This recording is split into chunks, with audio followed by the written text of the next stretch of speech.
हाँ तो विपिन विधाता छठी माई के बहुत सुंदर कैसेट लेके आ रहा है।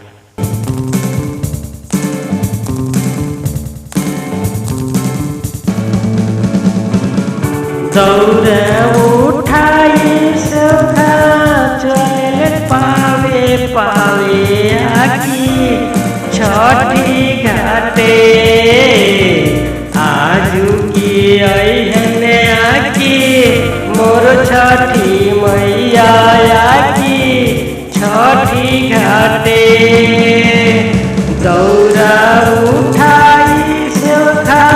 चलल छठी घाटे आकी पावे पावे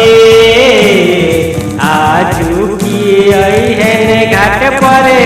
मोर छठी मैया आकी साझी घाटे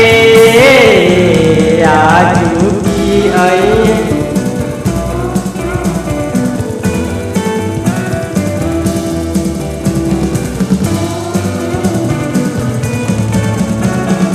दौड़ा उठाई सखा चलल छठी घाटे आकी पावे पावे आजू की अहने आकी